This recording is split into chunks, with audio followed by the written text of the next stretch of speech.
So good evening, everyone. Hiren this side, and we'll be starting up with our seventh session on the module of search engine optimization.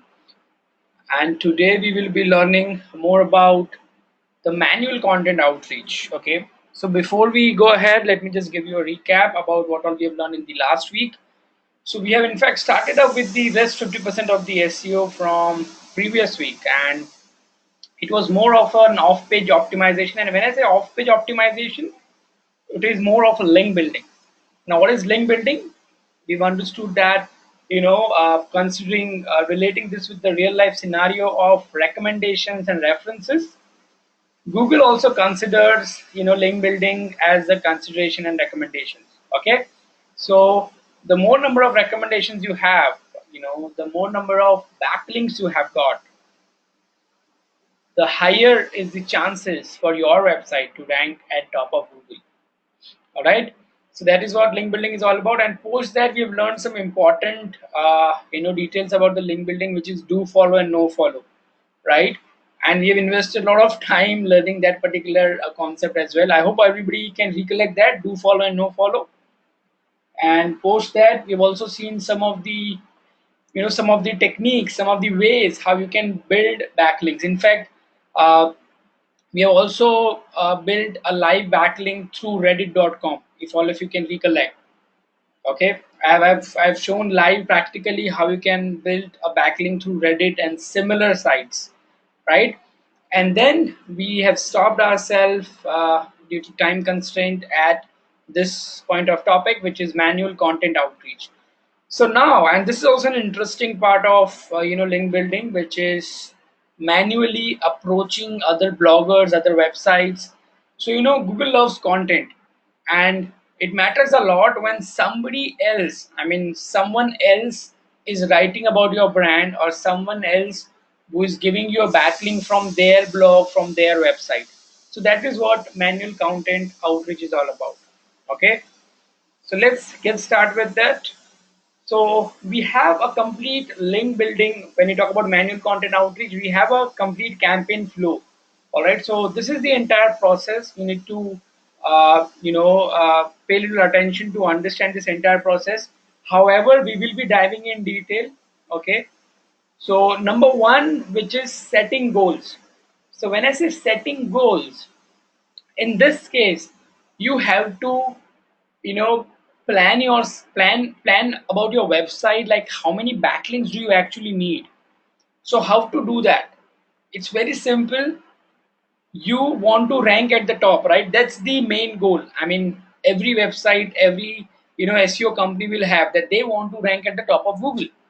So firstly, they need to check right now who all are ranking at the top of Google when you search those keywords on which you want to rank, right? So these websites becomes your competitors, right? Now, that's the best part of SEO and digital marketing, that everything in digital marketing is transparent. So you can check from which all websites your competitors are building backlinks. So that becomes your goals. I'll show you live. There are multiple tools. For example, Ahref, which is the paid one, and then you have a backlink watch, or you have an open site explorer from Moz. So these tools, they will help you that how many backlinks does your competitors are having, and from where they are getting backlinks. So it becomes very simple for you, you know. So you want to outrank your competitor, just check how many backlinks your competitors are having. So you need to build. So for example, your competitors are having 100 backlinks. If you want to outrank them, you need to build 200 backlinks or 150 backlinks, right? That it is that clear. In fact, these tools will also help you to understand from which all websites they are getting those backlinks. So it becomes very easy for you. Go and approach those websites where your competitors are already getting backlinks, and go and achieve backlinks for your website as well. So there's this tool called as a backlink watch. You just need to enter your competitor's URL. So I will be adding website just for your information. Just add any website, any competitor or your own website, and click on check backlinks. This is a free tool, and there are some paid tools also available in the market. As I have recommended Ahref or SEM Rush, these are the paid tools which will also give you the similar details. There you go. You can see here it has started showing me from where I'm getting the backlinks, right? So, and it is also giving you the numbers. So it'll take some time because I have got a lot of backlinks on my website, right? So what you have to do, just go and visit this link, visit this website, and go and approach these websites to get a backlink.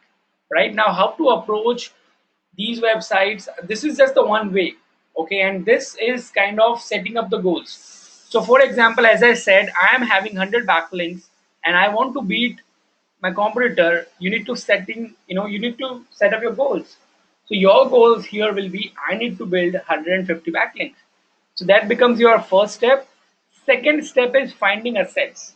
So when you say finding assets, here you need to decide what kind of product, services, or content or information you want to promote, right? So second step is to find what kind of product you want to promote, right?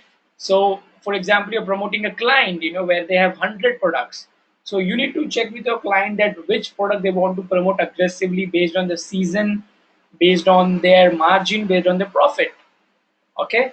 So second step is finding the assets, finding what kind of products and services you want to promote. Third step is what type of links do we need. So this, more or less depends on the second step, because once you know that you want to promote services, so this question, the step 3 question, has been already answered, that now you need a backlink to your service page. If you want to promote your home page, all the products, then you need to build backlinks to your home page. So in step 3, you are deciding on which pages do you need more backlinks. If you are promoting a product, then you should get more backlinks to your product page. And if you are promoting your specific services, then you should get more backlinks onto your service page, right? And then comes the fourth step. Fourth step is all about what kind of content you will be writing. Okay, I believe last time you've learned more about the ego bait content. So that is the concept, that is the type of content you want to create. So that's why I've here mentioned as a content hook. Like whether you want to promote a content which is a news content, or it's a funny content, or it is some statistics. As I said, it is a database, or it is an informative content, or it's an ego bait content, or it is a long form of a content, like 3,000 words or 4,000 words, or whether it's an ebook. So here you need to decide what kind of content you want to promote, right? And you start preparing content based on this, based on the whatever kind of type of content you want to promote, right? And then the very important part is the fifth step, finding link targets. Now, when I say finding link targets, it means we will be finding out websites, bloggers, and influencers, okay, whom we will be approaching to get a backlink from. Now, I will be showing this thing live, okay, like how to go on Google and find out all the websites and bloggers who will be, giving you links. So those becomes your link targets. Okay, we will be seeing this thing live, and then once you find the website, go and get their contact details from their website and blog, right? And then prioritize the link target. So when I say prioritize, so just imagine that from this step you will be finding out, say there are 100 blogs or there are 100 websites who are willing to give you a backlink. But hey, wait, you cannot go ahead and get a backlink from all those 100 websites. You need to check whether those websites are quality websites or not, right? So there are certain parameters based on which you can decide whether this website is a quality website or a low quality website, right? For example, domain authority, you will be checking their social media, their social media outreach, their social media influence, like how many followers and likes they have got on their social media channels, right? So in this step, you will be prioritizing whatever websites you have got from here, right? And then outreach, as in go and reach out to them and then follow up. Follow up is very important. Okay, so now let's understand this entire process in detail. I believe till this step everybody is clear. Like, you need to prepare a content, like what type of content you have to create. So we will directly jump to this point where how to find out these websites. Okay, so pay attention everyone, this is going to be the game changer. Okay, I will be showing you guys live a magical formula, right? Why I call this as a magical formula, you'll come to know. So it's very simple. There you go. This tool is still going on, and getting me all the backlinks, right? So you have to go on Google. Just go on Google and pay attention. I will be showing you the live formula right now, the magical formula right now. So the magical formula is keyword plus in title colon right for us. Now, what is the meaning of this formula? Okay, so number one is keyword. Now here, instead of keyword, you have to replace this keyword with the category of your customer or a product or a service of your customer. So just now let's take an example. Okay, let's take a live scenario that I am looking for bloggers and websites for my client who is into digital marketing services. So I want to now build backlinks for them, right? So here, instead of keyword, I will replace this with digital marketing, because that's my client's industry, that's my client's domain or their services. Okay, now when I will press enter, what kind of data Google will provide me based on this query, based on this formula? Number one, Google will provide me all the websites and blogs from digital marketing domain. That is number one. So they will provide me, Google will provide me all the websites from digital marketing domain plus all the web pages. It will actually give me all the web pages of those websites where the title says, that is I have written here in title. So they will return me all the web pages where the title says right for us. Now, why right for us? So as I said in the last class, that there are websites, there are bloggers who are waiting for all of us, who are inviting everyone to come and share their experience, their writing on their blog. So those blogs who are inviting everyone, they create such pages and they give those pages as a title right for us. All right, so let's press and enter and check what all websites we're getting. There you go. So there are almost 3170 blogs and websites into this digital marketing domain who are waiting, or I would say who are inviting us to write on their blog. Okay, so let's open few of them and understand what they are trying to tell us. Okay, I'll go on the second page as well, because I am someone who goes till 10th page. You won't believe, I'm from someone who actually goes till the 10th page. I'm not one of them. Okay, let's go with Holony Media because that's one of my favorite website. There you go. So we have now got couple of websites open who are inviting all the bloggers, all the websites, right for them. Okay. Now, when you go to their website, every bloggers and every websites will have their own rules, their terms and conditions, their guidelines. Now, 90%, 90 to 95%, all these guidelines are similar. Okay, so let's see. For example, we are right now on Holony Media's website. Let's see what kind of content they are looking for. So it says Holony Media welcomes blog posts and article pitches from guest authors. If you would like to write for us, please review our guidelines. Okay, what we publish. So we don't have any hard and fast rules for what we publish. If it is good, thoughtful, fresh, and well written, we will consider it. That is being said, the chances of us running the post are higher if it relates to marketing, that is SEO, small business, social media, and so on. So for example, what they are telling here is they're telling that these are the topics on which you should write your article. So then your chances to get approval on your article on this website will be on a higher side. So this is what they are looking for. Now what they are not looking for, it means we are not looking for is articles under 800 words. So as I said, 90 to 95% of all these bloggers and websites, they have kind of same guideline. So everybody is looking for minimum 800 words. Nobody is looking for rehashed or previously published work. Every blogger is looking for a unique and engaging content. Okay, so that is what they are not looking for. Now what you will get, now some of the bloggers and websites are so transparent and honest to their guest authors that they upfrontly tell you that what you can expect from them. Okay, so what you will get is our guest authors get two do follow links in their author bio. Wow, this is what I was looking at. They are upfrontly telling you that, boss, you will be getting two do follow links. Okay, addition to that, we also promote the post through our social media channels. What else do you want? Tell me. You're getting to do follow links. Along with that, once your article is live on their website, they will be also sharing a link with their Facebook, Twitter, and all other social media channels.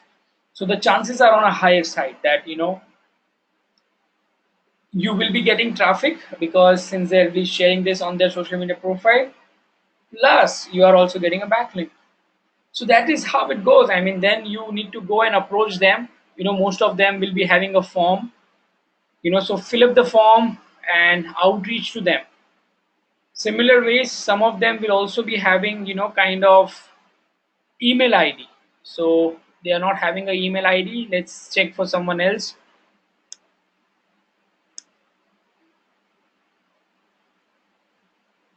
So someone will share their email ID, or for someone you have to fill in the form.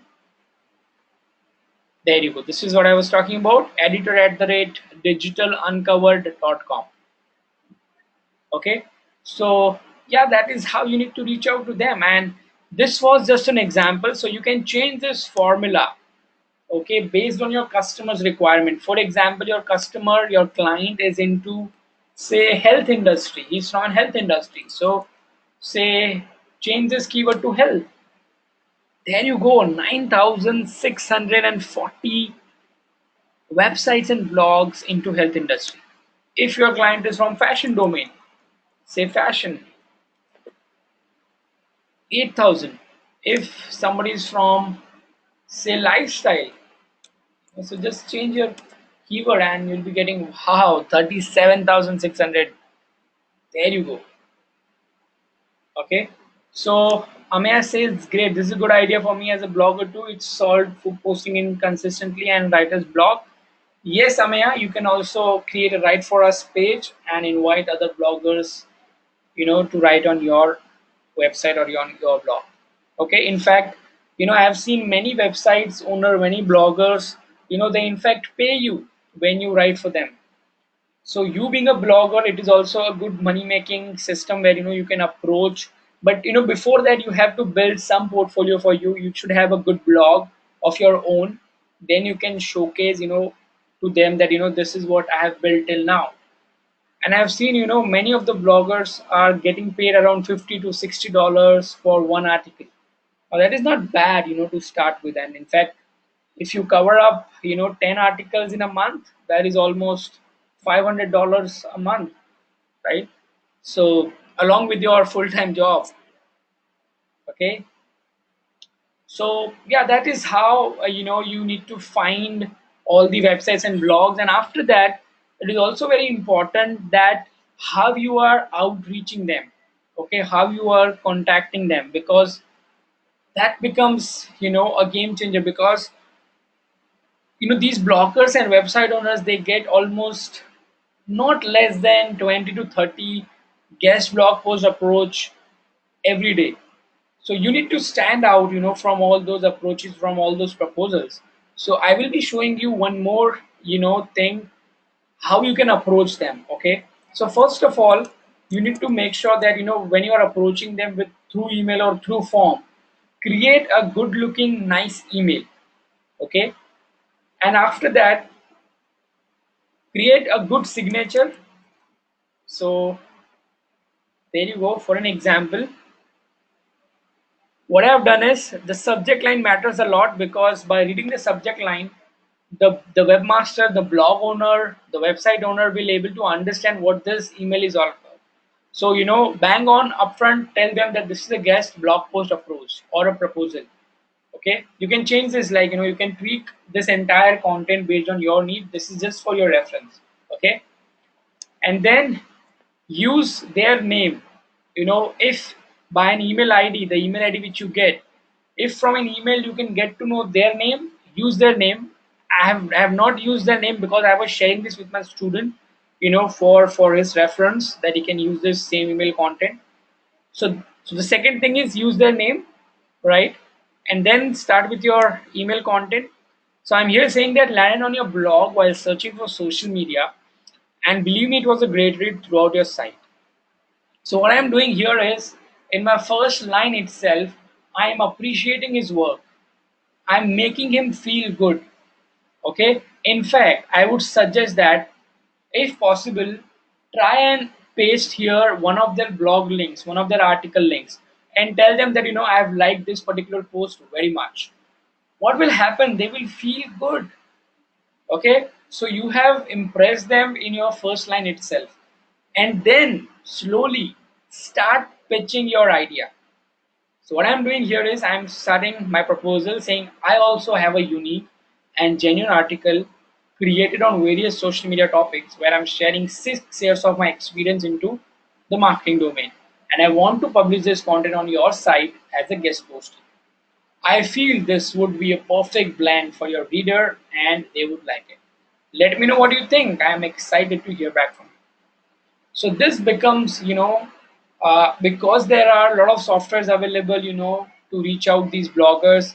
So don't use that. That is why this is called as a manual outreach, because these bloggers, website owners, they understand whether it is from a genuine person or from a software, right? So that is how you should approach them. Now, I will still be sharing some of the guidelines. Okay. So after that, before I share some more guidelines, let's discuss more about prioritizing the link targets. Okay. So what I have done is, just imagine that by using this formula and this email, you have reached out to 8 websites. So now what you have to do is, you need to prioritize that out of these eight websites, which are the best ones to get a link from, right? So there are two important parameters based on which you have to identify whether this website is a quality website or a low quality website. And these parameters, which we have already discussed in the last session, are domain authority and page authority. So domain authority is given to the entire website, okay, to your entire domain.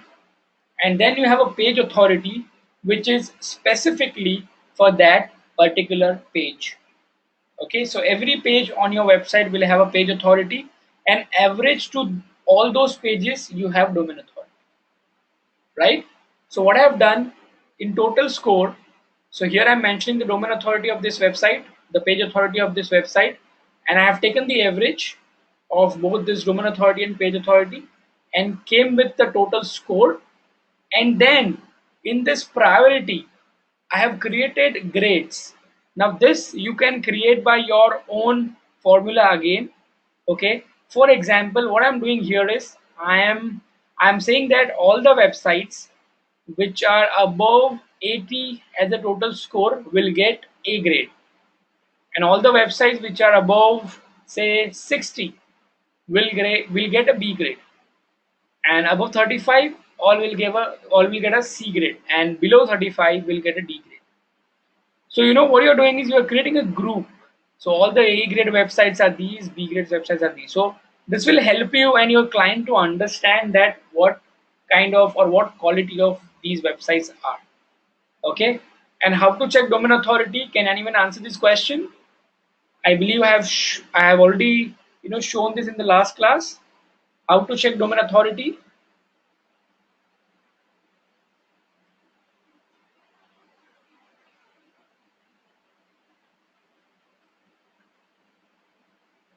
Yes.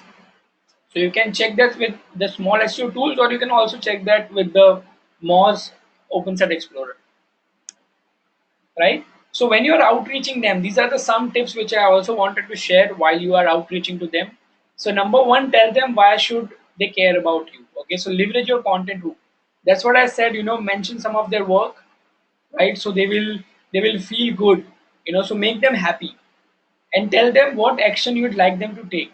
Either it is you want them to, once the article goes live, you want them to share your content on social media, or if you have shared in presentation or infographics, ask them to embed or add those infographics on their blog or on their website, right? Or whether it is a normal accepting a guest post, like normal article. The third is very important suggestion, because this is will I mean this point will, based on this point, they will decide whether to accept your guest post or not. Show that you are a genuine and not a spammer. So use your name, number one, proper subject line, email signature, mention something about their work, use genuine email address. I mean, for God's sake, don't use, email address like Rahul Rocks, Pari, Pari this thing or Pari that thing, because, that sounds a little funny and they can understand that, no, this is not a genuine guy, right? So these are some of the important tips. And then once you outreach to them, follow-ups are very important. Okay, so let me tell you that these bloggers, they stay in their own world. Some of them will give you their reply, their response in 15 minutes. Some of them will take 15 days, and some of them will take 15 months. So follow-ups is very important. Now you can take again, reference from this Excel sheet which I have created for my personal use. So what I'm doing here is, by looking at this Excel sheet, I'll get to know that, what is the statistics of my this manual link building outreach campaign. So in first column, I'm mentioning all the website URL, then domain authority, all the contact emails, their contact name, whether I have contacted them, yes or no, whether they have reverted or replied to me or not, yes or no, and linking, whether they have provided me links or not. And to do a follow-up, I've created a similar email copy, which you can also use, to kind of do a follow-ups with them, right? So yeah, follow-ups are very important. So I hope now all of you have understood about this entire concept of manual, content outreach. Any doubts in this entire link building campaign? So we can take those questions right now.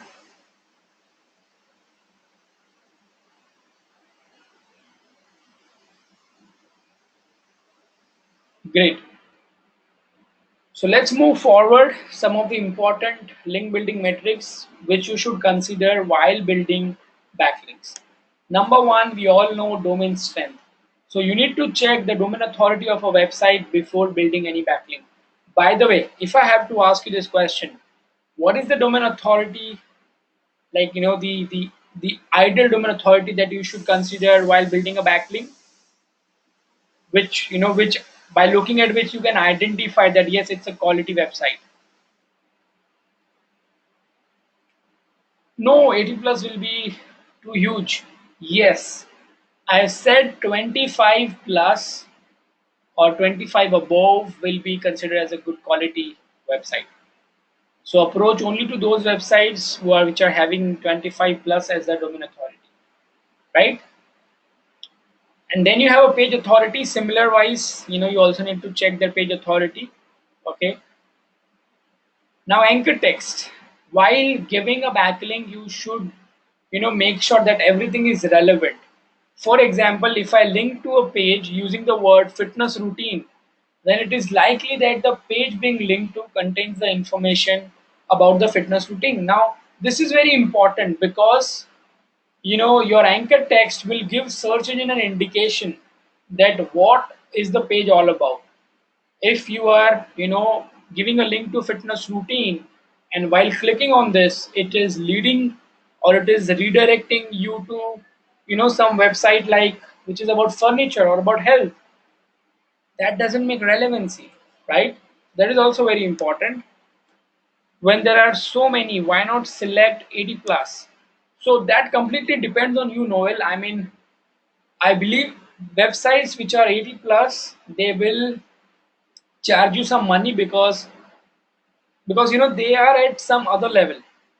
To have a domain authority of 80 plus, just imagine what kind of activities or SEO activities they have done on their own website. So they've invested a lot. Now they will also want to make money. So when you go and approach them, they'll charge you some good amount. So that's why I said it is always good to get a domain, backlink from the higher domain authority. Okay. So yeah, it's completely your call, but I was telling you 25 is the minimum range. So any website above 25 will be considered as a good website to get a backlink from. Okay. If I give links to other sites on my post using words like link or here, how will it affect me as the links are being referred to the other site? So click here and link will be still considered as a good relevancy, Ameya. But I would suggest people give click here or read more backlinks when you have an internal links. Okay, but when you are giving backlinks to some other website, try to use some good indication words, some relevant words by which Google can understand that what is the website is all about, which is right now linked to this particular text. Okay, so if it is an internal link, you can use read more, click here. But when it is some other website, try to use some relevant ones. Now number of links matters a lot because it is all about how many people are recommending you. So you always have to, every month on month you have to measure your progress. Like you need to run a competition analysis every month on month with these kind of tools like backlink watch, ahref, semrush or moz to check where your competitors are, right now, where do they stand right now in terms of how many backlinks they have got and how many have you've got right now. So this gives you again a clear picture, that if you are at 50 and they are at 150, so you still need to build 200 backlinks more. Okay, so that's how measuring links is also very important. Linking root domains. Okay, uh, so Amaya says, is SEMrush similar to RankWatch or they are very different? They are very different, Amaya. SEMrush is a comprehensive tool, which gives you everything like about keyword discovery to backlink watch to everything. Wherein RankWatch is, so yeah, almost you get all the features in each and every tool. Like features are same. It depends how in detail features you are getting in those tools. So rank watch, and as I said, every tools, every tools is meant with a specific objective to achieve, right? Like we will be learning more about the tools if we get a chance to learn them by today or maybe in the next class.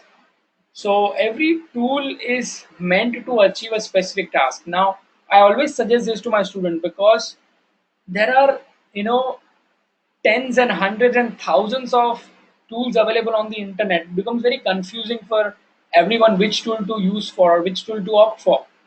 I always suggest my student that always go with the tool which is meant to achieve a specific task. Wherein Rank Watch is purely meant to check your keyword ranking. Okay, and SEMrush is meant to do a keyword research and to check a backlink of your competitors. So these are the two different objectives which you can achieve with these two different tools, right? Coming back to linking root domains, now this matters a lot for Google, right? So if I have to give you an example, okay, you need to answer this question. So I am getting three backlinks from digitalvidya.com. One is from their homepage, one is from their blog page, and one is from their about us page. How many backlinks does Google will count? Three or one?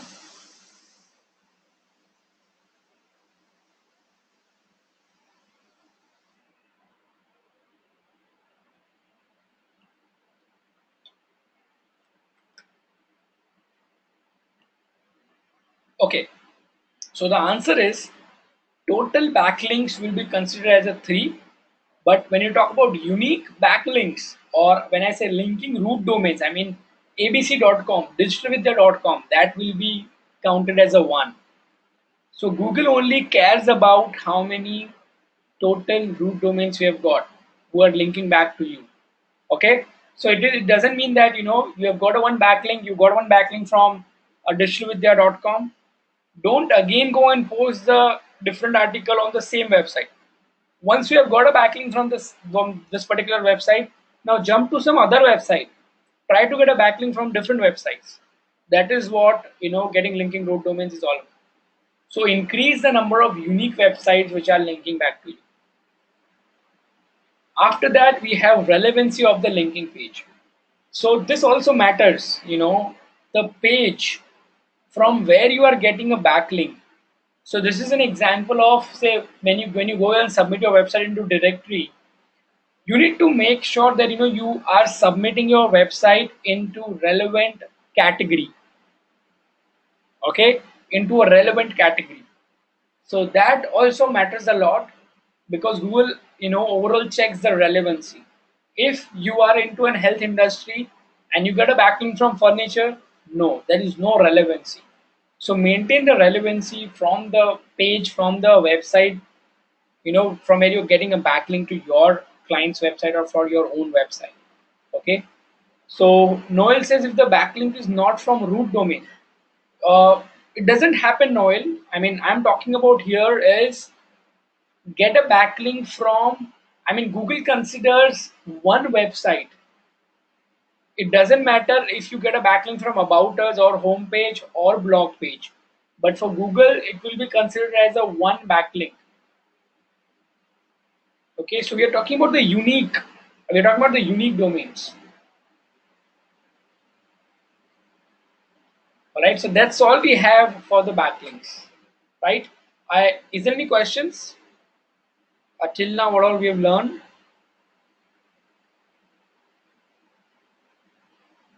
Okay, I see Ameya, Noel, and Abhishek, and Yashwan. These 3 4 people are only responding.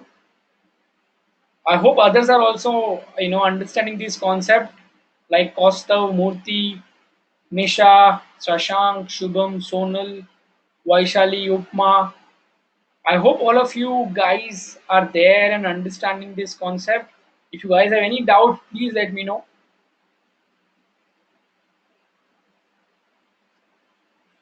All right. As of now, great. So we will quickly jump to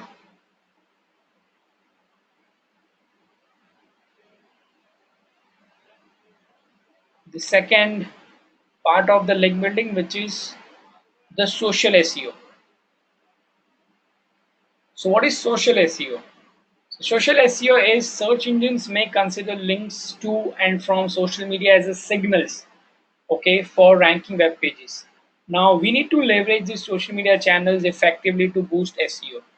We all know that if people are sharing your content, it means Google consider them as a signals that users are liking your content. Okay, so get more social media signals. Right now we will discuss in detail about some of the important social media channels and platforms and how to use them. I'm not talking about the Facebook, because we all know that how to use Facebook. You post an article on your blog and share it on your Facebook page, that's it, or share it in your profile. That's what you can do with the Facebook. But then apart from Facebook, there are other social media channels. We will discuss more about that, right? So links to your content on Facebook, Twitter, LinkedIn, Google Plus, YouTube, and other social network will help search engine to understand that websites are credible and should be ranked for what keyword phases. So search engines are not smart enough. As I said, Google consider them as the signals. The more shares, the more likes you're getting on that post, Google understand that this is being a good liked and engaging content. So let's rank this particular content at the top. All right. And very important part is social media profiles, they rank in SERP. Now this is from a little branding perspective. Okay, why? Because here you need to understand, you need to start thinking from a customer point of view, right? Why? Because when somebody want to opt your product, or sorry, when somebody want to opt your services or want to buy your product, the first thing before taking the decision, the first thing they will be doing is doing a research about your brand. And before doing the research, how do they perform this research? They just go on Google and search.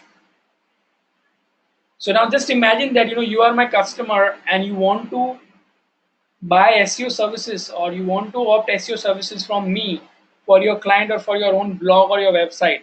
What you will do first, you will go and check that whether this company is reliable or not. So when you search on Google, the kind of links what you get, that matters a lot.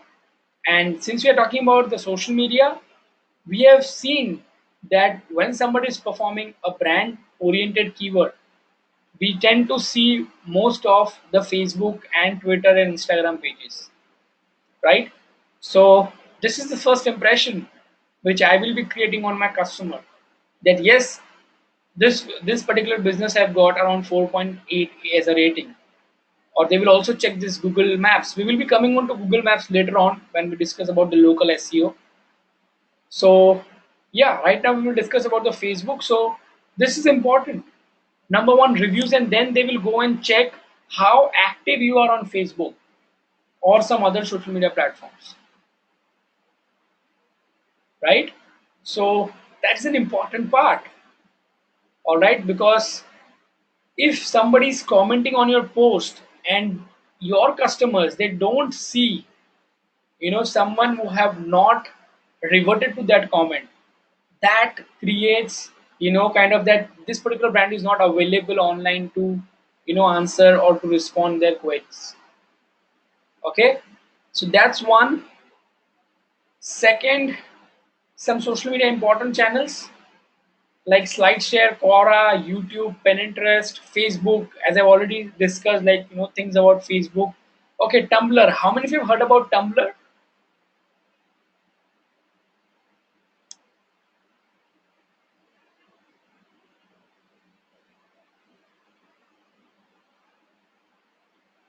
So Amya, in that case, I would suggest you to use the third name. I mean third person's ID.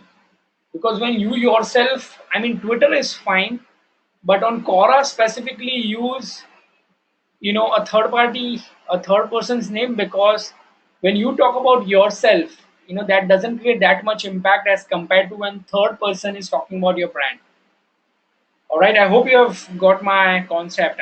What exactly I'm trying to explain is, let others talk more about you, not you yourself and blowing your own trumpets.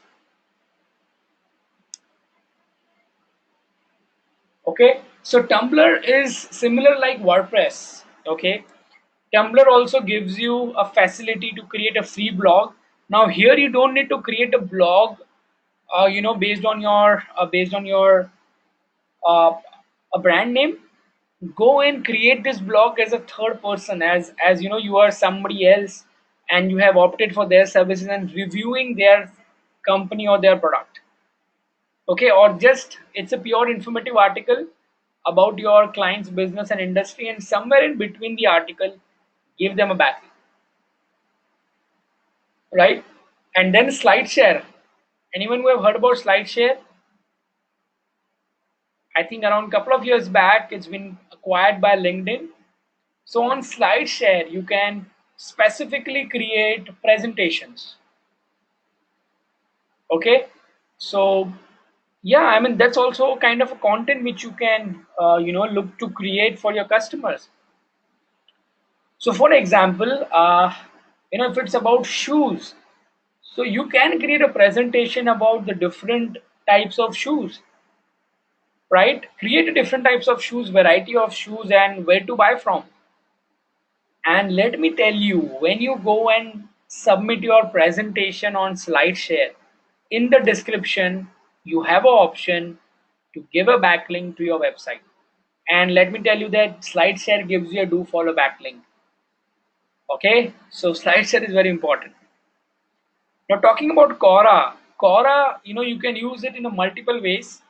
They now have a Quora blog as well where you can upload a full-fledged article. Earlier we only used to, have a question answer kind of area where somebody is asking question and you can answer it, or you can also ask question and someone from this Quora website, they will answer your question. So Quora is a forum basically. It's a Q&A website, okay, where anyone can come and ask questions, and experts or people who have been through that situation, they answer your questions. Okay, so number one, you can take an advantage of Quora blog where you can upload your article and in return just share a backlink. As you can see here, I have given a backlink to one of our clients, right? So Quora articles, blogs is there, and second is the traditional way to participate into ongoing discussions. Now, this is very important. I mean, you won't believe that we have got clients who have not seen our website, but they have read Quora discussions. Where some of our customers have responded to some of the discussions which are going on about the digital marketing companies or SEO companies in Mumbai. Some of our customers have actually participated into that thread and answered, or shared their experience about our company. So you can also ask your customer to share their experience on Quora, or you can yourself create multiple IDs and go and participate into those discussions which are about and around your business. Okay, so that is about the Quora Q&A. So Amaya says, do you post the whole article or just one para and put read more? So that's completely on you, Amaya. I mean, you can go with both the methods. There is no problem. There is no, kind of a difference you will see. I would go with, the entire article because I don't want to send my user to somewhere else. Instead, complete the entire article and at the bottom, give a backlink that this article was originally published on so and so blog, right? So that is how, I mean, both the ways are fine. Okay, but it will still help you for the branding. I mean, you need to think from both the perspective. I won't click on in the the on your link which is in the first paragraph, because I will feel this is redirecting me to somewhere else, because I know that it's about marketing. It's a Quora marketing. So you need to also consider your customers are also smart. Okay. So slideshare presentations, as I said, you can create presentation about your industry, about your product, about your testimonials, about how to use your product. It can be on anything. Just think creatively. That is why we call link building as an art. Why it is an art? Because here you need to think creative. Like, what are the different ways you can create a content? So presentation is being one, and when you submit it onto SlideShare, you also get a backlink. And then we have a Pinterest. So how many of you have heard about Pinterest? Yes, I mean, it's quite famous website, right? So, but how many of you are aware that from Pinterest also you can get a backlink? Is there anyone who have heard about it?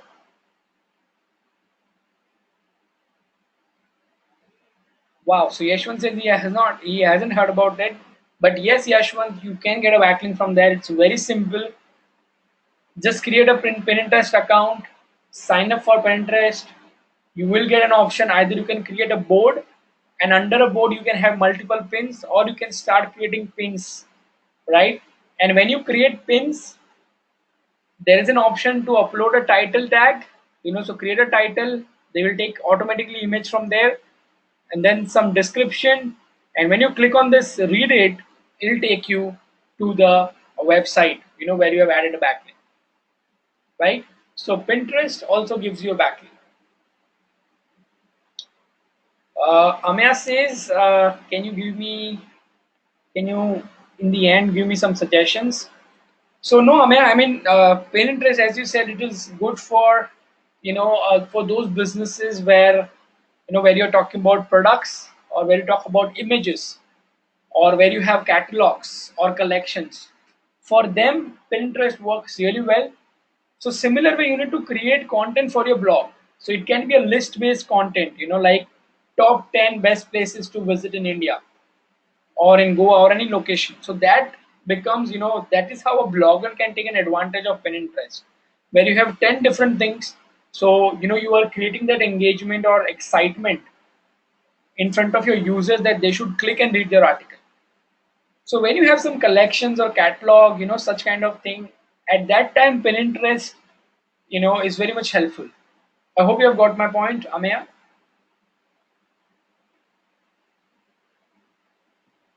Yes, like infographics. That is what I was trying to say, because you creating collection, right, in image format. And then YouTube, like we everyone knows that, from YouTube also you can get a backlink.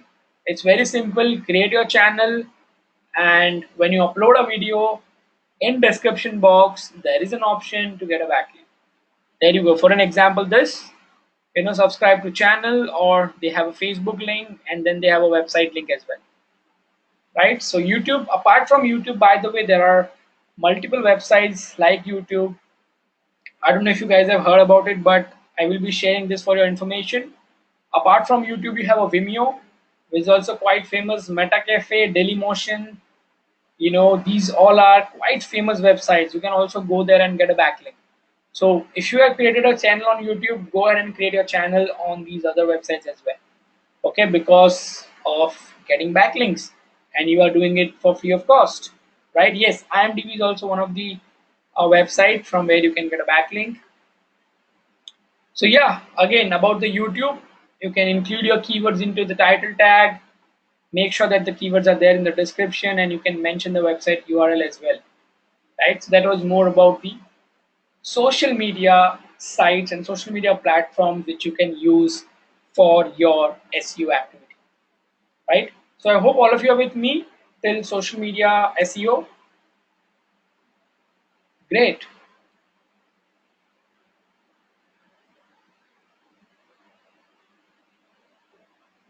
So now we will jump to the third part of the class, which is local SEO.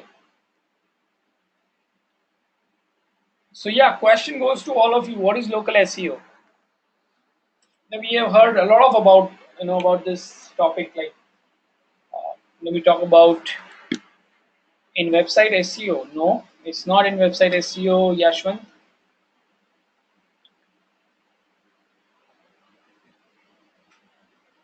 Yes, so that is somewhat a good definition, Amaya. Yes, local city. You're right, Yashwant. Now, directories. Yes, so when you say local SEO, directories comes into your mind. That is right, Vaishali. Google My Business. Yes, that is also so. People were saying directory, local map, Google Business. These are the activities which we do in local SEO. Okay, so it is good that you guys are going little ahead, one step ahead. But then let's go step by step, and understand first what is local SEO, right? So local SEO is an online marketing strategy that helps local businesses to promote their products or services to the local customers who are looking for such products or services. So there is no difference, because it's just a jargon. Like, most of the students get confused that SEO and local SEO both are different. No, there is no difference in between both of them. The entire process remains the same. You still do the backlinking, you still write content, everything you do, the process remains the same. What changes is the approach. An approach changes starting from the keyword research itself. So when you are targeting keywords like SEO companies in Mumbai, salons in Mumbai, there you go. It means you are doing a local SEO onto your website, right? And then there are some activities which are different, which will help you to rank higher when somebody is searching about your thing in local specific region or local area. So wherever you are targeting keywords with a local city name or local area name or specific location, at that time you are doing a local SEO. There you go. So 6 to 8% of all queries on Google are local in nature. So, I always tell this to my client and students that local is the new global. Why? Because when you go local, the competition becomes less as compared to now. Let's take an example. Why I'm targeting SEO, why I'm targeting a keyword like SEO companies in Mumbai or SEO experts in Mumbai. Because if I go and target, I mean, I can still target SEO companies in India. But just imagine when I start focusing India as a nation, what kind of competition I will be having. When I'm targeting local, the chances are there to convert more, and second, there is less competition. And third, very important, is the pigeon update by Google. I would like you to, I would suggest this thing to try it by yourself, everyone. When you go on Google, try searching anything with the keyword a local city name. What is the first thing you will find is Google Maps. So you search anything with relative location or a city or a local area, what you find is the Google Maps. So Google is aggressively promoting their maps as a service. So that is why it becomes very important for you to be there in the local area, right? And that is what the Pigeon update is all about. So local listing on maps. Now these are the some of the activities which I said are the addition to the kind of normal SEO we do. So these activities will help you to rank higher in the local SEO listing. So local listing on maps, I am talking about Google My Businesses. So Google My Business is nothing but the platform which will help you to list your business on Google Maps. Now once you list your business with Google Maps, and once you verify this, your listing will be available on Google Maps. The way we search on Google Maps, all the listings which you find on Google Maps are actually being added with the help of Google My Businesses, right? So how many of you have your website or business registered with Google My Businesses? So will there be any preference for local listing first while searching? Yes, Yashwant, that's what I said. Google gives more priority to the Google Maps listing when the users are searching about local city name or local area name. Is this done by search engines taking into consideration the end user's IP address? Yes, Ameya. Google also takes your IP and gives the best relevant nearby results. But having said that, when you search, if you are staying in Malad or if you're staying in Mumbai and searching about SEO companies in Chennai, Google will still provide you companies of Chennai in the maps. Nisha, yes, you can still go ahead and add your blog into the maps and add your home address or your virtual address or anything kind of address you want to add. Why I'm saying this is an important, because there are companies like us who are looking for bloggers like you people. And if I'm looking for bloggers in Mumbai, and if you have added your website or your blog into maps, I will find you and I'll get in touch with you, and that is what you need, right, to make money, to get more campaigns.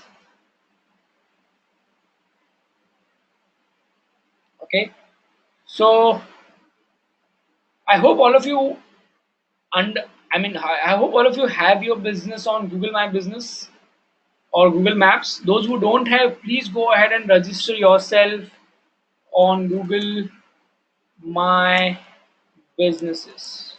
It's very simple, a step-by-step process and very user-friendly process. Just click on start now and then sign up, sign in with your Gmail ID, and then there are around 4 or 5 steps, and there you go, you will be successful. But there is a verification process, so make sure that you are following all these guidelines. To have a good Google listing, you need to follow these tips. So number one is create Google My Business account using an official company ID, and make sure that you are keeping this email ID for your lifelong. Why? Because if you have shifted your location, your office to somewhere else, then you need to do changes into your physical address. At that time, you have to do this from the same email ID from which you have created your account, right? So make sure you are, remembering all those passwords and those email IDs from where you have created this listing. Second, make sure there are no duplicate location that exist. Okay, there should not be two same company, or a same company on the same address. So that sounds, the users think that okay, this doesn't seem genuine, right? So that is two. Number three is get all your locations verified. So as I said, there is a verification process. Okay, yes, company ID here, Yashwan, and get all your locations verified. As I said, there is a verification process by Google, either with the help of postal address or by a call or by SMS. So make sure that you have get that done. Use same name as your business name. Now don't try to use some other name, otherwise your customers are searching about your business name and you have used something else, they won't be able to find you out. Include information that is a part of your official address. Don't mention your personal address, otherwise you'll end up having customers at your home for buying your product and services. It is always suggested that you use your local number. Why? Because I have seen this in our own company. Like in my company, we are still having a personal number. I'm not a personal number, but it's a local number. It's a mobile smartphone number, uh, which is of a business development team. Or there are three numbers added. If someone don't answer, it automatically transfer to someone else. Why? Because people don't want to hear those automated recording that for SEO dial 1, for social media dial 2. No, they want someone should answer their call right away, and they want a responsible person to talk with them first and solve what they're looking for, because everyone is in a is in like emergency right now. Everybody is looking for services right now, right away. Okay, so always add your number on your website, which is local number. Amaya says, I have personally found that if there's a personal number, I feel more comfortable. Yes. So that's what that's what customers also think, right? Select the primary category of your business wisely. I mean, this is very important. This will help Google to understand in which category your business comes in, right? So if you are into real estate business, mention or select a category real estate agency. Don't go for interior designer or architect. If you are a real estate agent, add yourself into a relevant category. Upload high resolution good looking photos, because that's very important. People judge you by looking at photos, and it creates a curiosity in between the customers when they see the pictures of your offices or your products or your services. Enter the most appropriate URL of your website into your GBM listing, right? So that is also a very important part. Amya says, I have always found that there is no marketing category. Should I go for business category or news category for blog? So choose a very most relevant category, Amya. I mean, for blog, it can be, yeah, it can be a business, it can be news, or I'm not sure how many categories they have, but go for the most relevant category, most closed category for your blog. Okay. Now reviews are very important. Just tell me how many of you have visited a company without looking at the reviews, if it is available on Google Maps. This is again kind of a game changing, and it's a game changer thing.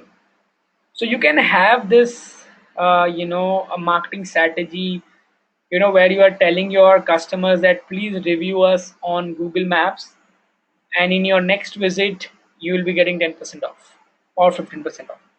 So this is just an example. Now you can you can create any such kind of strategy or marketing gimmick for your customers, so that it solves the purpose from both the end. Number one, you're getting a good review, a good positive review. Second, you are also spreading word of mouth, that that particular customer will go and tell to their friends that if you go there, you'll be getting 10% off. And in return, what you have to do is just put a nice positive reviews.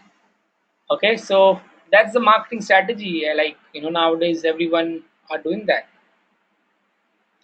Similar way, like Google Maps, you have Bing Places, you have Apple Maps. So based upon your targeted customer, if your customers are more in India, then it doesn't make sense to go with Apple Maps or Bing Maps, because there is hardly any percentage of users who are using these platforms. Then you can completely go with Google Maps, because there are a lot of customers who are using Google Maps in India. But if your target customer is US, then yeah, you should also consider Bing Maps and Apple Maps as well. Yes, so sort of same thing, Murthy. Like, like we check reviews for the movies, same ways, people check reviews on, in fact, on Zomato also we check reviews, right, before visiting a restaurant. So, yeah, and that's a huge kind of market. I mean, people are nowadays considering that as a good marketing strategy. Now, local citations are also very important. When I say citations, this is just a jargon. I mean, when I say citations, it means getting a backlink from a local website. Okay, for example, you are promoting your business into Mumbai as a local city. So go and approach the website who are into same city, or dealing it from the same city. For example, a website like Just Dial, they have a local search engine in Mumbai like mumbai.justdial.com or mumbai.sulekha.com. And similar way, there are local classified and a local directories, where you can go and get a backlink from. Okay, there you go. This is what I was talking about. Local citations like Just Dial, Sulekha. So what you need to do when you are going and submitting your website into all these local classified and local business directories, just make sure, just maintain your NAP consistency. Now, when I say NAP, I'm talking about name, address, and phone number. Okay, so not only about your local directories, but about your website, your blog, your Google Maps, your Bing Maps, everywhere it has to be same name, same address, and same phone number. All right, that creates a credibility, in your customer's eye. So that's very important. Now, these are some of the top citations. For an example, if it is into healthcare and diagnostics category, then Practo. I hope also you've heard about Practo. It's quite famous. Practo, Labernet, Healthians, Labstreet. These are for the health and fitness category. Then you have, if you're not finding a kind of relevant website, then you can go and submit your website into these general website. General directories like Just Dial, Ask Laila, Sulekha, and Urban Pro. Okay, but again, when you go to this website, they will also have a categories. So submit your business into the relevant categories, right? After that, we have education. For education, you have Educart, and just go and Google it, right? I mean, it's just a matter of one Google. Just go and say local business listing sites in, say, USA. If your client is in USA, say USA. There you go. Top local citation sites for USA, UK, and Canada and Australia. You've got it for like almost 4 countries. 100 free local sites. So just go ahead and submit your website over there. Now, when we are talking about local SEO, it is also important to localize your website content. You should add some flavors. I mean, uh, India being a target country as India, we all understand India is so dynamic, in terms of the behavior, in terms of the taste, right? So it is always good to add that localization in terms of content, or when you talk about the pages. So always create a local pages on the website. If you find out that yes, there are good amount of searches happening on those keywords, so create a local page on the website from where people can come to your website, and Google also can understand that okay, this page is all about health checkups in Mumbai. So always create local pages on website. Now when I say local pages, I'm talking about the city pages. Okay, like wherever you want to promote yourself, or you have a presence. I mean, it doesn't matter if you have a presence over there, but if you are services, if you want to willing, if you're willing to provide your services into that particular cities, go ahead and create the city pages as well, right? Now this is what I was talking about, adding a unique content with the local flavor. Now it doesn't mean that you have a multiple pages for multiple cities. So just copy the content of a Mumbai page and paste the same thing on the Jaipur, and just change or just do a find and replace from Mumbai to Jaipur. No, it will be considered as a copy paste. Just try to add some engaging factors, which Mumbai audience will like, or just try to mention something about Jaipur if you're targeting Jaipur as a city. So, by reading that content, Jaipur audience will understand that, wow, this is in Jaipur only. This looks like a Jaipur company. So they will just go ahead and approach you. They'll get in touch with you. So try adding some local flavor, and create a unique content around your, every city page. Now, since now till now we were discussing about only city level, you can also go a little more down to the locality pages. Wow, now this is not relevant to all the businesses, but this is only for the local businesses, where you are having branches. Okay, for example, if I talk about our one of our clients, Speakwell, they are English speaking institute, and they have got around 100 branches in Mumbai, right? 100 centers in Mumbai. So for them, this makes sense. Yeah, like ice cream parlor or like salon, so they have these centers into different locations in Mumbai.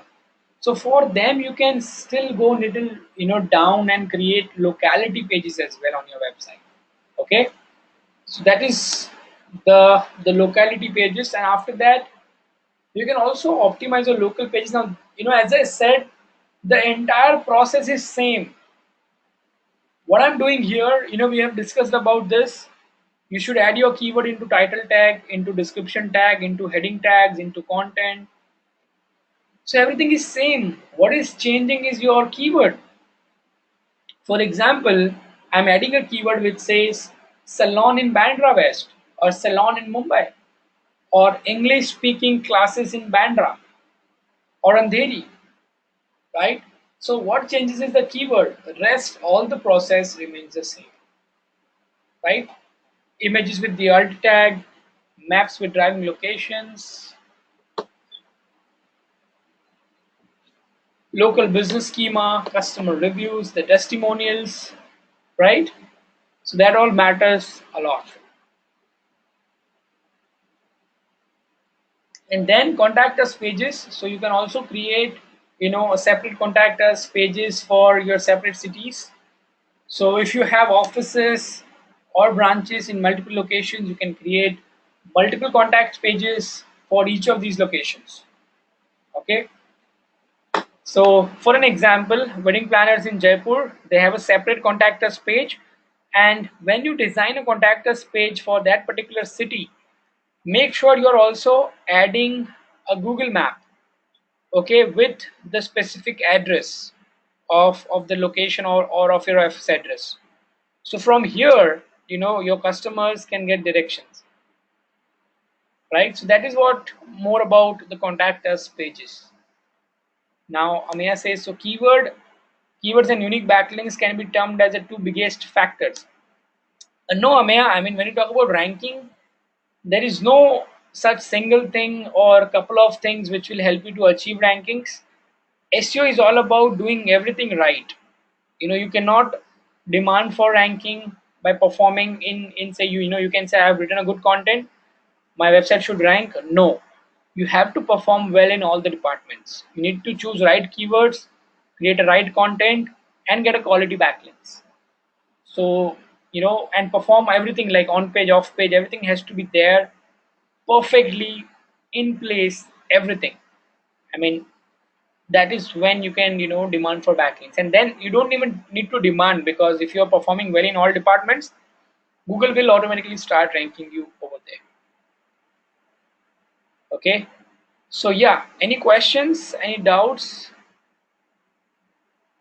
till this part?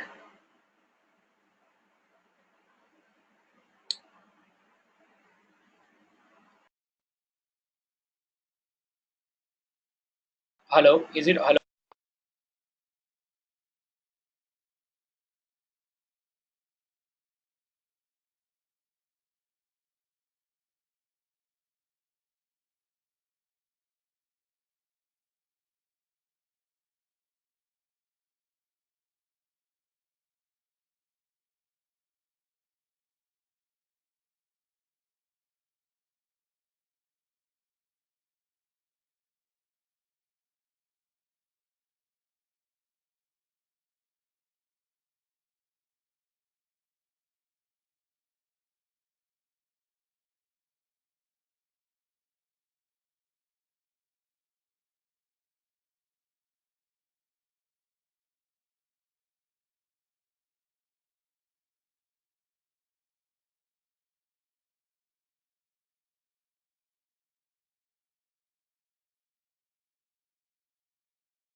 Hello, yeah, is it audible now? Cool.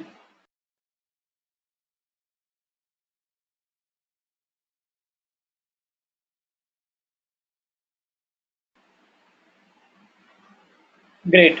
So, yeah, I was asking about, yeah, it was kind of a freezed in between. Great. So, we will be having a little longer session. I hope everybody have scheduled their day accordingly. I mean, not day, it's a night. So, I hope everybody have planned things accordingly, right? Because we discussed this last time that we will be having 15-20 minutes more extra in this session. All right, so let me just start with the next topic. So next topic is all about SEO audit. I mean, we will be learning more about the tools, which you can use to measure your SEO campaign and SEO activities, right? So yeah, let's start with that. But before we get into SEO tools, let me just tell you the same thing which I've just mentioned like around half an hour back. There are multiple tools available on internet, but I always suggest my students to go with the tools which are meant to achieve a specific task, right? So type of SEO audit, your comprehensive audit, which all audit you can perform when you talk about SEO. So these all are the places. In fact, you can perform audit on each and every specific parameter. So when you say SEO, it is divided into mostly this crawling and indexing, on page, off page, technical. We will be learning this in detail about with the help of which kind of tool you can perform an audit on these four parts, right? So let's start. Number one is crawling and indexing, right? So when you talk about crawling and indexing, two things comes into our mind. The very first thing which crawlers come to your website, what is that first thing which they visit? What is the first file which they visit when they come to your website? Can anyone answer this question? Because based on that, you will be doing an audit on crawling and indexing. What is the first file which crawlers visit when they come to your website? Okay, let me give you a hint. From here they get direction. From here they get direction or indication How do they want to crawl and index your website? No, it's not a sitemap, it's robots.txt, right? So, there are a few things in audit which you have to do it manually. I mean, you have to run a manual check on the website. So, how to check robots.txt? It's very simple. Go to any website, slash, like abc.com/robots.txt. So, that is how you can check robots.txt. Just check if robots.txt is available or not and check if everything is fine. If it is not there, inform your client, boss, we need to create robots.txt because that's very important. Okay. After robots.txt, the second important thing which helps into getting more and more crawled and index pages is the sitemap, right? So how to check sitemap? Yes, can anyone answer this question? How to check sitemap? I'm talking about the XML sitemap.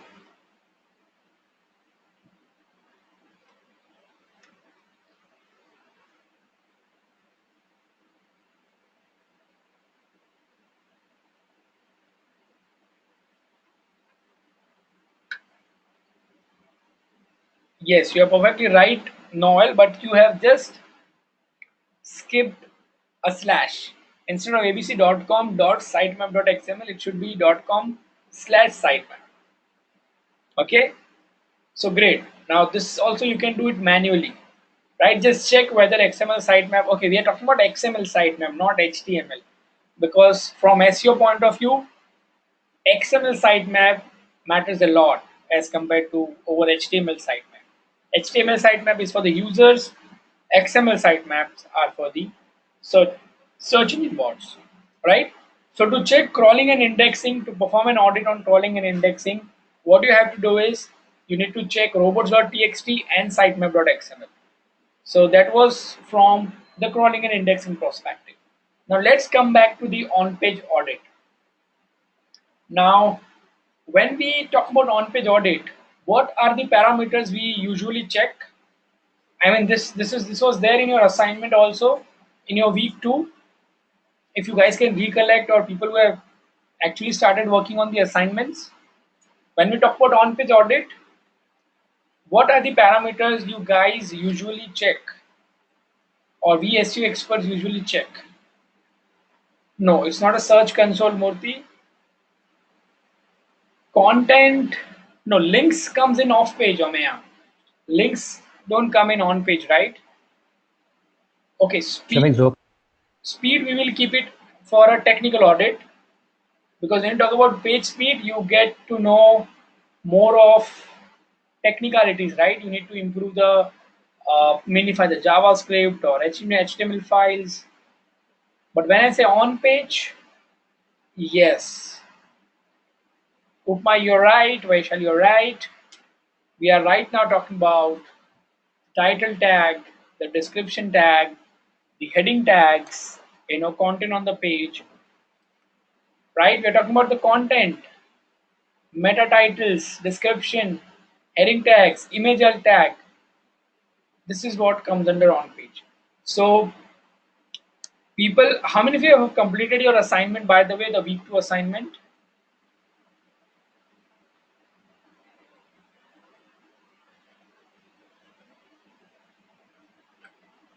So, how you guys were checking the title tag, description tag, and heading tags?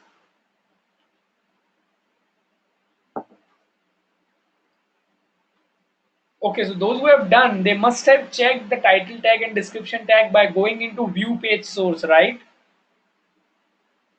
So you must be doing this for a website like, where you have a 4 to 5 pages. Okay, but just imagine if I have asked you to perform an on-page audit for 100 pages website, for a website which is like of around 1000 pages or 500 pages. Don't you think going into view page source or manually checking into the title tag and description tag and heading tag of each and every page becomes a time consuming and tedious job? So to avoid that, to save your time, we have a tool, a screaming frog. Okay, excuse me.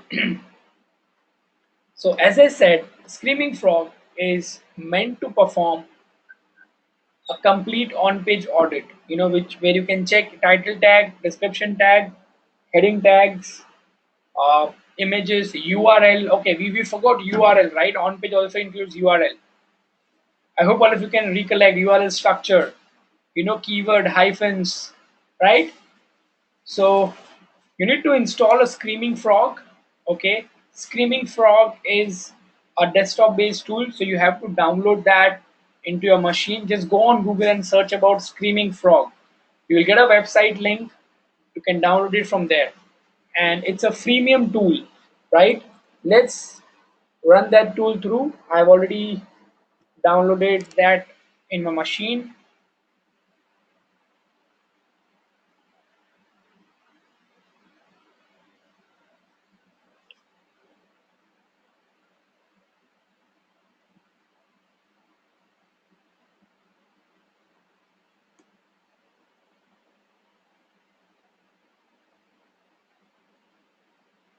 So it is getting started.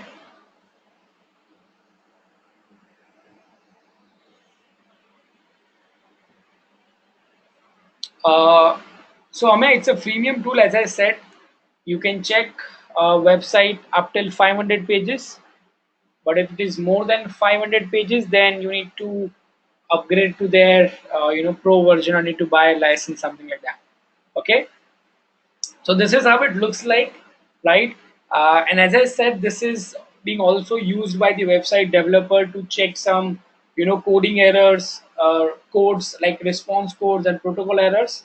But we will be only, focusing on the features of your on page, right? So I will be adding my website URL. So just add your website URL for which you want to perform an on page audit, and then say start. So there you go. It has started analyzing my website.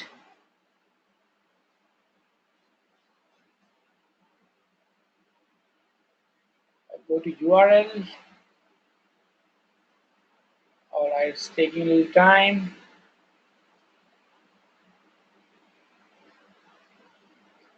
There you go. So number one, avoid all these columns because these are meant for the website developers, like internal, external, protocol, and response codes.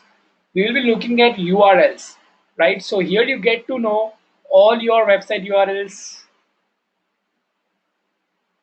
Okay, then page titles. Now, okay, so this is the best thing of this tool, right? I mean, at the left hand side you can see the URL, and here at the right hand side you can find the title associated with this URL. So the page and the title tag, the page and the title tag, right? So each and every page on your website along with their title tag at one single location. You don't need to go to all these pages manually. You'll be able to find everything at one single place. Not only about the title tag, but also the description, also the keywords, heading tags, and images, right? So this becomes a kind of a time saver. Okay. So Amaya says, can we edit them there itself? No, Amaya, you cannot edit them there itself. That's not possible because you have to edit this on live website. But if you want to edit them, another best part of this tool is you can export. I mean, you can download this data into an Excel file, right? Into an CSV file, and then, for example, you are getting the current title tags. Once you download this into an Excel file, just create another column, beside this current title tag. Create another column called as a recommended. Recommended title tags or recommended description tags or recommended heading tags, and mention all your best title tags for those respective pages, and send across to your client for approval. For approval, and once they approve, it can go live, right? So that is what Screaming Frog is all about, right? It's a freemium tool. You can download it. I mean 500 pages. I mean you can do this for your blog. I mean at least for static pages you can still perform for free of cost, because I see corporate and static page websites, they don't have more than 100 200 pages, right? So that was more of a screaming frog. So from screaming frog you can do all in all on page audit, right? So you can check title tag, heading tags, images, right? And we've left out with the content. We can check URL, title, description, heading, image, but we have left out with the content. So for content, we again have couple of tools which I will be recommending to all of you. There are two tools which I would like to recommend when you talk about content audit or content quality audit. Okay, now one tool is free and second one is paid one, right? So we'll first discuss about the free tool, which is by small SEO tool called as plagiarism checker.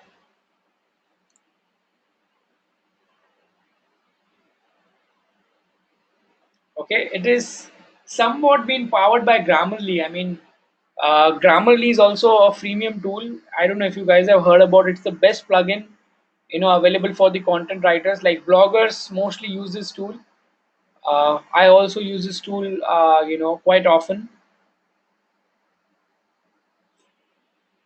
right? So this small SEO tools is also somewhat been powered by the Grammarly. So there you go. I was talking about this tool. So you just need to copy and paste your content over here to check the plagiarism, okay? And then you can upload a document through here. If you have a Word doc, you can upload the document from here, or if you have anything on your URL, you can check it from here as well, right? So just copy paste or upload your content and then say check plagiarism, or you can also check the grammar mistakes.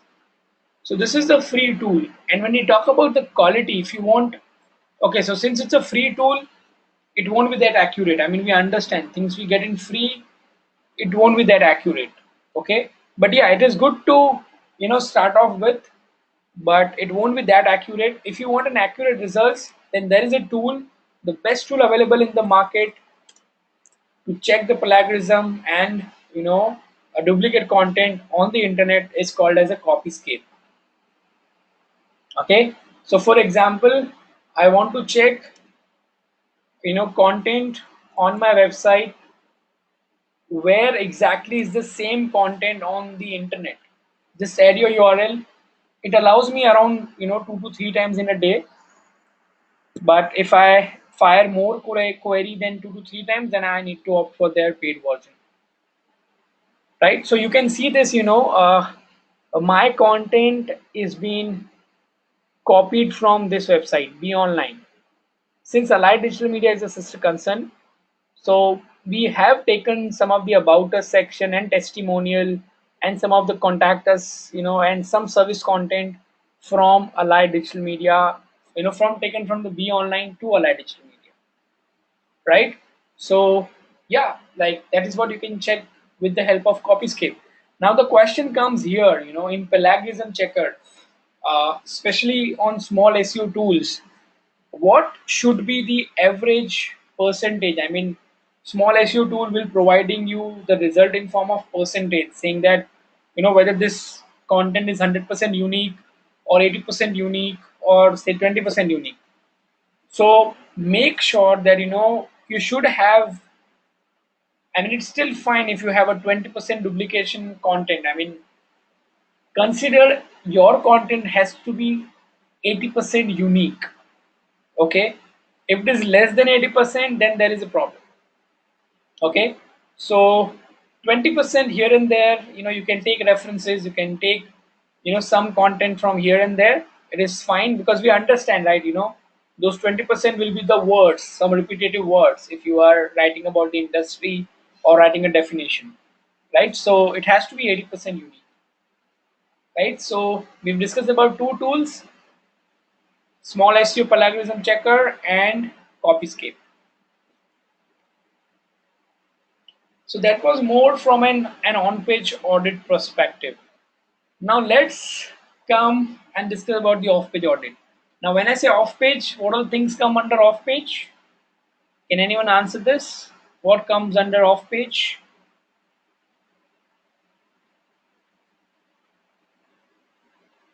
Off page is all about links, right? So number one is your link profile. Now this is very crucial. Okay, you have to pay attention, and I believe this will be like, we've left out with the around couple of slides now, or we will pause it over here because this will gonna take uh, around 10 to 15 minutes. So please pay attention. Link building audit is very important. Why? I'm here talking about when you say link building audit, you need to check for toxic links. What are these toxic links? These are the spammy backlinks. Okay. Now you may not be building this spammy backlinks to your website, but your competitors are doing this intentionally. Why? Because they want to outrank your website from the search listing so that they can come above you, right? So when I say toxic links, these are the spammy backlinks. So let's understand how to first find out the toxic links which are there to your website, and then how to remove them or how to disavow them. Basically, here you will be telling Google that these are the backlinks and please remove them from my website, right? So let's understand this step by step. Step number one is to identify which are the toxic links or which are the spammy backlinks pointing to your website. So that you have to do with the help of a tool called as a Open Site Explorer by Moz. So I'll go to the tool. It's Open Site Explorer. So step number one, we are on the step number one to find out how many toxic links are there onto my website. So I will add my website URL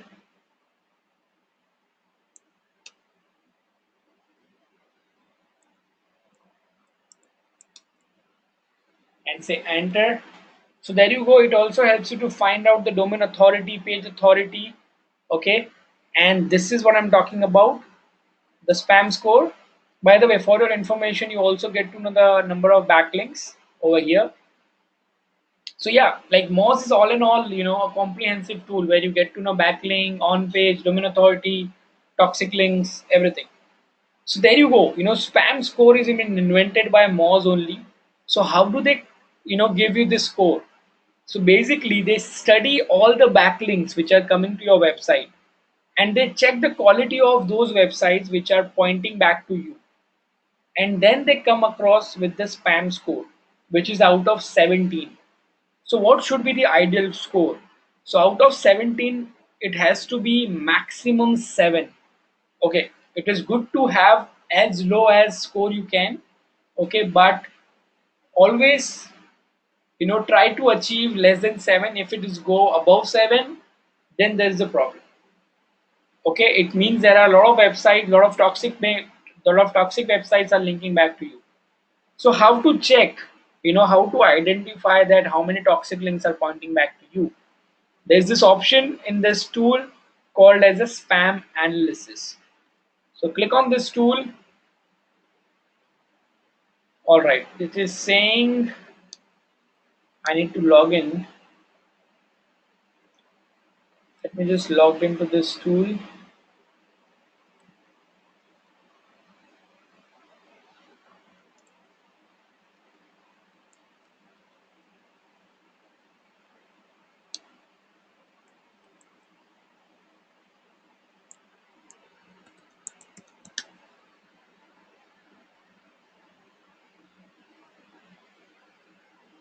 Cool. There you go. Now, when you click on to the spam analysis, you will get to know all the websites who are linking back to you along with their spam score. So there you go. As I was saying, it should be not more than 7. The moment your spam score goes above 7, here it becomes in red color because these are the dangerous websites. These are the toxic links I was talking about. Okay, so How do they come across with spam analysis or spam score as one? It's very simple. What they do is they take an average. Okay, so for example, say there are say 4 or 5 websites which are pointing back to you. They take all the spam, all their spam score. For example, these are the websites who are linking back to you. So one is abc.com, xyz.com, pqr.com, and tyw.com, and their spam score is, for example, this spam score is 4, 5, 3, 7, or 9. So now this Moz spam analysis will gonna take the average of all these spam website, and they will give you this.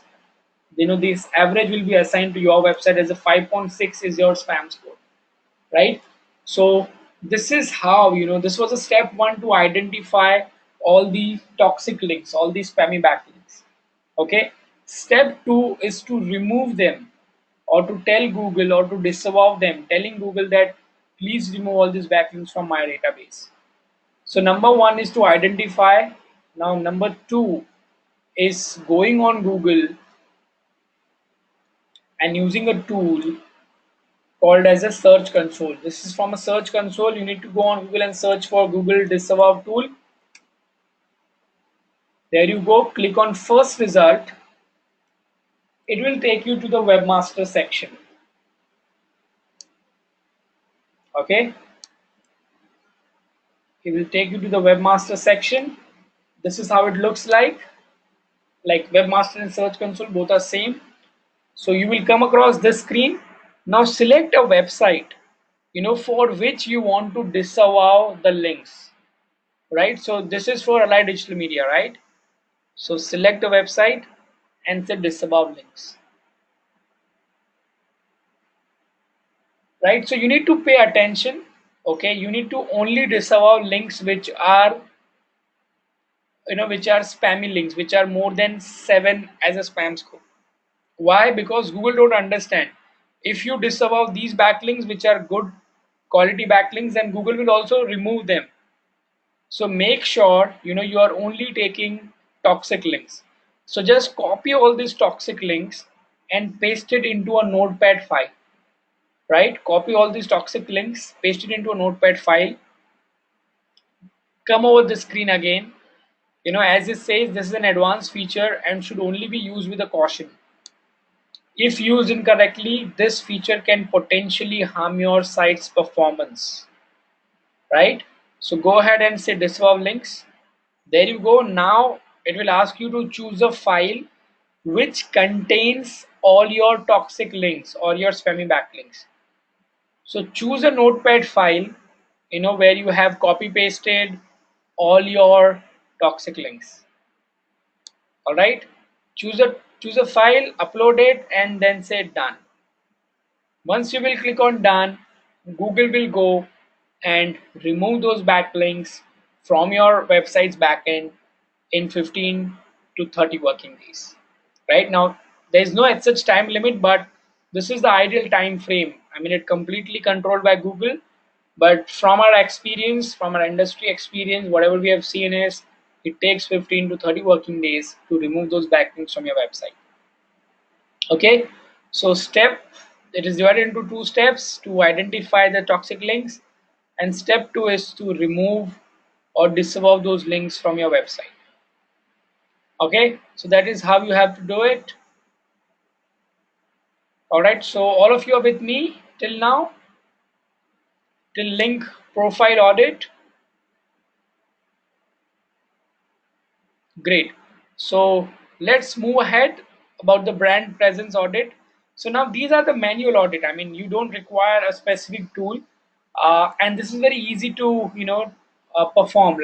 This brand presence we have already discussed today. So it's very simple. What you have to do is just go on Google and search about your competitor's brand name and your brand name. Okay, and you actually have to observe and analyze what kind of results you see. Okay, so for example, when I search about my brand name, you need to analyze, okay, what kind of results you see. Okay, so I see website, I see social media profiles, I see Glassdoor, I see businessstandard.com, I see social samosa, and I see some other website links. So why this is, why you need to consider this audit, because again, keep yourself at the place of customer. Before opting the services from you or buying products from you, they will be doing this activity. So the results, what they will see here, it will create an impact on their mind.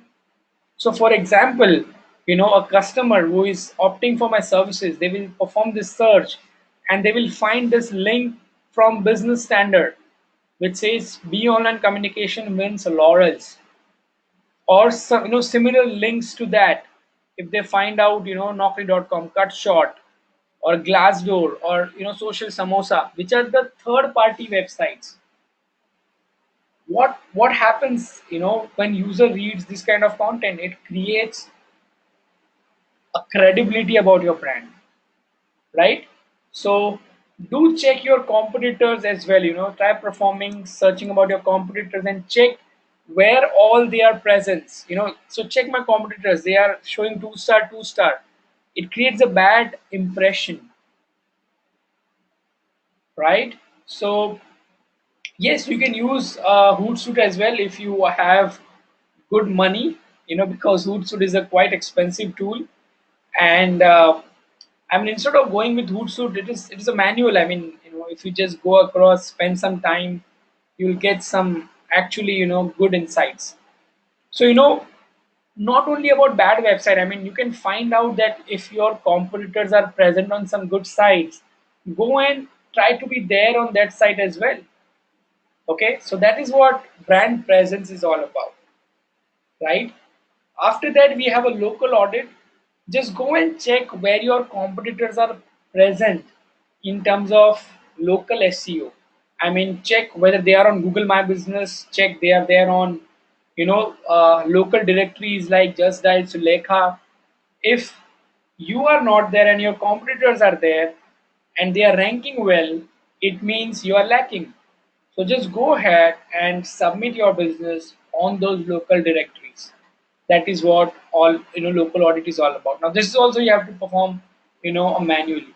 Although there are tools, but I would always recommend all my students to go ahead and do such things. I mean, when you talk about brand, audit, or some local audit, or social media audit, see, some things tools cannot understand. Here I'm talking about a brand perspective, a message which a brand want to pass on to their customer, that a tool cannot tell you. That you have to manually go and understand the emotion, the message which you want to pass on to your customers, right? So perform this manually. This is what I was talking about when I say social audit. Just go and check your competitor's Facebook page, what kind of activity they are doing on their Facebook page. Now if I have to give an example, i'll check I'll just give you a quick example about my competitor. Okay, so that was my competitor's link, and I'll go to my Facebook link.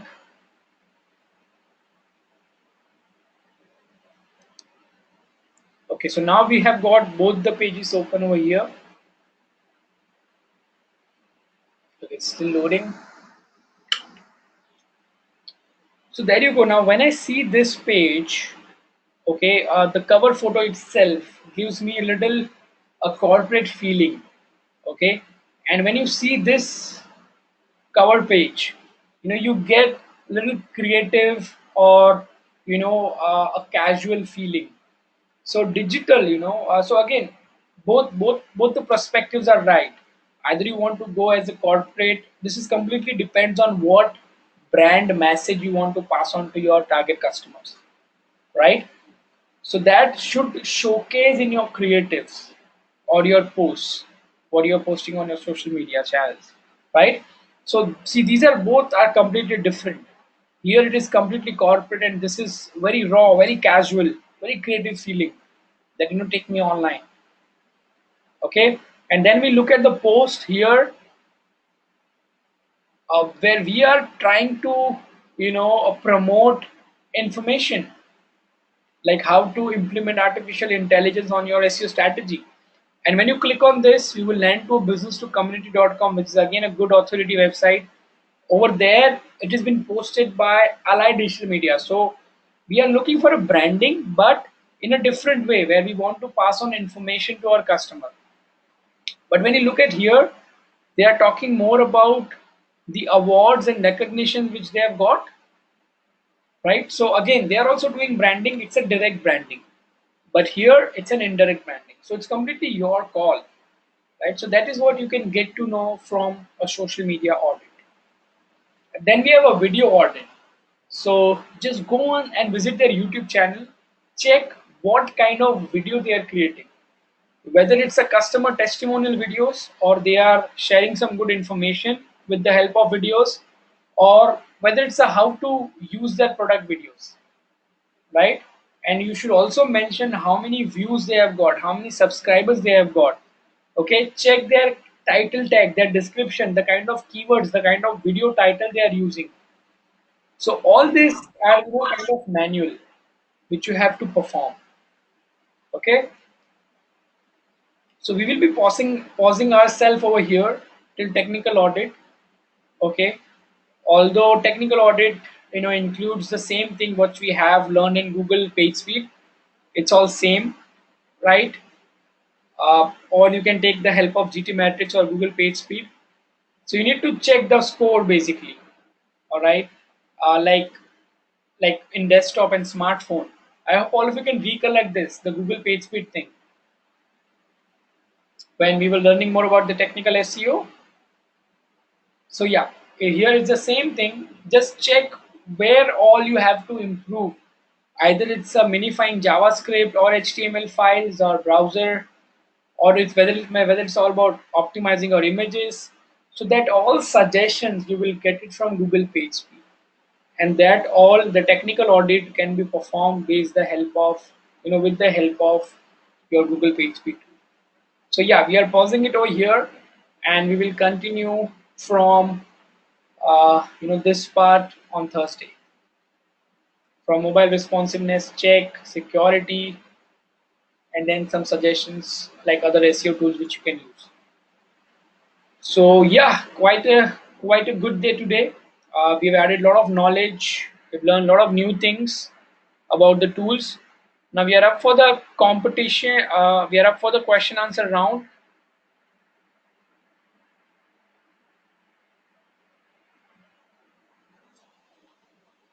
And those who are done, they can share the feedback. Sure, I can run through with the week 3 assignment as well. It's the same what you have learned today. Let me just take you through. Vaishali says on page assignment. Yeah, that is what we have discussed today as well. So let me just also take you through with week 2 as well. It is there in the week 2. So, okay, week 2. So in week 2, it is all about on page assignment, what we were just discussing, Vaishali. You need to check the title tag, description tag, and heading tags for a website which we have taken for the assignment. So mention all their current title tag and your recommended title tag, description tag, H1 tag. Right? Now, since we have not done this yet, earlier students have done this through the going through with the view page source. But now, since we have learned today more about the Screaming Frog, so you can take a help of Screaming Frog and do this assignment. Okay, so with the help of Screaming Frog, you can get the current title tag, description, and H1 tag, where in this recommended fields you have to fill in. Okay, you need to recommend, being an SEO expert, what could be the best title tag, best description tag, and heading tags. Right? And technical analysis, for that you need to for broken pages, there is a small SEO tool. They will help you to find out all the broken links. It's a broken link checker. Just add your website and this tool will help you to find out all the broken links. and here is the Google page speed insights. So just add your website into Google page speed and mention all the suggestions which you find out into mobile section, and here add all the section, all the suggestions which you get from a desktop section. All right, so is it clear about the on page assignment, Vaishali? So we can jump to the week 3 assignment. So week 3 is all about backlinking. You need to find all the websites, like link targets is nothing but the websites. Okay, so identify the list of websites and blogs that can serve as the link targets for your website. Calculate their social media reach. Now when I say social media reach, you need to also check their Facebook, Twitter and Insta following. Okay, that becomes your social media reach. Okay, and third is mention the likelihood of linking, yes or no. So in simple, mention what are the chances that they will give you a link back, just yes or no, simple. Okay, so what is the likelihood that they will give you a link back, and check their domain authority. You can use it with the small SEO tools, or you can use Moz Open Site Explorer to check the domain authority, and then based on your judgment give a final score. Just take an average, right? And for local SEO, you need to mention all your competitors and where all they are present, like Just Dial, Google My Business Listing, Sulekha, Locanto, Practo, and their domain authority. That is what you should add in the local SEO part. Social SEO is all about, you need to identify 3 to 5 social media platforms like Facebook, Quora, SlideShare, Tumblr, YouTube. So mention what platform you should go with for your website, for your client, and what strategy you will be using on that platform. So for example, if it's a SlideShare, so mention the strategy. For an example, strategy could be, we will be creating presentations on how to use product, and those presentations will be submitted on SlideShare. So that kind of strategy you have to mention here in the column of strategy, just beside the social media channel which you are targeting. All right, that's all we have. And week 4 is nothing but the combination of week 2 and week 3. Yes, you can do a week 3 for your blog. No, you have to do this for 3 websites, Ameya. You need to take 3 websites. One is an e-commerce. One website has to be an e-commerce. One has to be a news website. Or, instead of news, you can take your blog. And third should be a lead generation website, like a Just Dial or Sulekha. They generate leads. I hope this helps Noel to you, because you had a question about the assignment.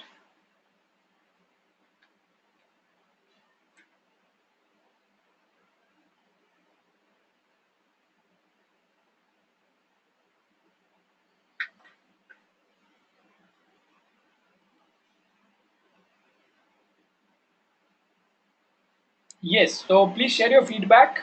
Let me just share the feedback link again.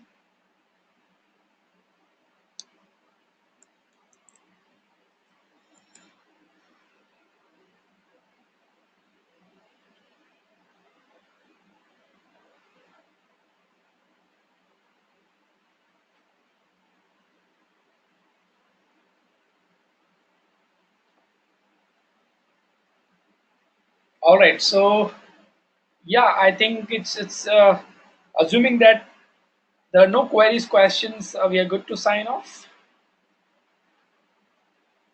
Great. So be there on Thursday at the same time, same place on GoToMeeting. We will be having our last session. Okay, so Thursday is going to be the last session of this module, right? I'm looking forward to it. I'm looking forward to your all the questions regards to your career, regards to this module. Please bring all those queries, questions into this onto this Thursday session. All right. So yeah, that's all from my end today. Thank you everyone, and I'll see all of you on Thursday. Okay. Good night everyone. Bye bye.